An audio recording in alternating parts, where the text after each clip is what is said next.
इस digital age में जहां हम सब टेक्नोलॉजी पर इतना डिपेंडेंट है, हर कोई टेक्नो सेवी होना चाहता है, पर इस पैंडेमिक की वजह से ये जो प्रोसेस है वो थोड़ा फास्ट ट्रैक मोड पे आ गया है और हम सभी ने ई लर्निंग के कॉन्सेप्ट को बहुत आसानी से अडैप्ट कर लिया। पर आपको क्या लगता है ये जो सडन डिजिटलाइजेशन हुआ है उसके मायने हर किसी के लिए एक जैसे होंगे? हाय, मेरा नाम है गरिमा और आज हम जानेंगे व्हाट इज डिजिटल डिवाइड। ये गैप पहले से ही एग्जिस्ट करता था पर कोविड की वजह से ये थोड़ा बढ़ गया। तो चलिए जानते हैं कि ये होता क्या है। डिजिटल डिवाइड ये जो टर्म है वो एक गैप को रिप्रेजेंट करता है दो कैटेगरीज के बीच में। पहला वो जिन्हें एक्सेस है मॉडर्न इंफॉर्मेशन एंड टेक्नोलॉजी का, और दूसरा वो जिन्हें एक्सेस या तो बिल्कुल भी नहीं है तो बहुत कम है। क्योंकि आप ये वीडियो देख पा रहे हैं, आपके दिमाग में एक सवाल आ रहा होगा कि थैंक गॉड हम तो कैटेगरी 1 में आते हैं क्योंकि हमारे पास फ़ोन भी है, लैपटॉप भी है, वाईफाई भी है। और दूसरा सवाल ये कि आजकल फ़ोन तो हर किसी के पास होता है ना।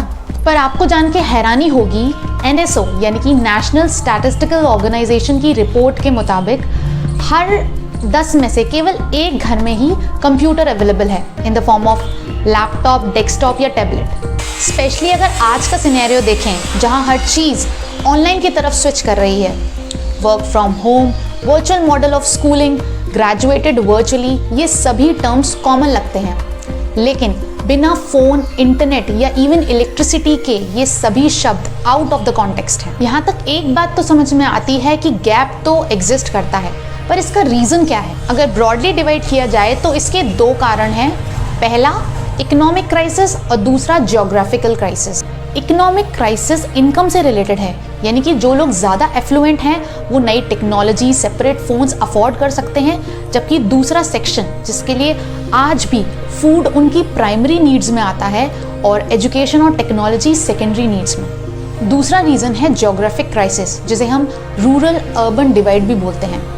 रूरल इंडिया में पहले के कंपैरिजन में काफ़ी प्रोग्रेस हुई है, पर आज भी इंटरनेट पेनिट्रेशन अर्बन एरिया में है 42%, जबकि रूरल इंडिया में है 15%। डिवाइड को समझने के लिए हम दो स्टेट्स को कंपेयर करते हैं जहां अर्बन हिमाचल प्रदेश में इंटरनेट एक्सेस 70% से ज़्यादा है, जबकि रूरल उड़ीसा में 6% से भी कम। इवन ASER की रिपोर्ट्स के अकॉर्डिंग केवल 1/3 बच्चों ने ही ऑनलाइन क्लासेस अटेंड की हैं।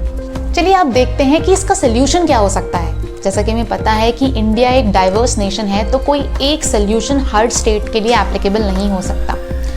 इसके लिए स्टेट गवर्नमेंट और सेंट्रल गवर्नमेंट ने भी काफ़ी स्कीम्स और पोर्टल्स लॉन्च किए हैं, बट इसके अलावा हम रेडियो, टेलीविज़न पे क्लासेस और रेगुलर बेसिस पे चला सकते हैं। इसके अलावा हम लार्ज स्केल डिस्ट्रीब्यूशन करवा सकते हैं फ़ोन्स और लैपटॉप्स का। एक कोलैबोरेटिव अप्रोच कर सकते हैं इंडस्ट्री एंड एकेडमिया का, जिसे हम प्राइवेट पब्लिक पार्टनरशिप भी कहते हैं।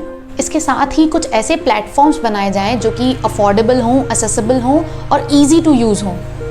लास्टली मैं ये कहूँगी कि डिजिटल लिटरेसी ज़रूरी है सबके लिए। इस डिवाइड के साथ हम एज अ नेशन कभी प्रोग्रेस नहीं कर पाएंगे। एक हेल्थी डिस्कशन के तौर पे मैं आप लोगों से 2 सवाल पूछना चाहूँगी जिसका आंसर आपको कमेंट सेक्शन में देना है। पहला ये कि क्या इंडिया के लिए ई लर्निंग एक सस्टेनेबल सोल्यूशन है? दूसरा ये कि इस गैप का असर अगले कुछ सालों में क्या होगा और आप इसके लिए क्या कर सकते हैं? Thank you so much. जय हिंद।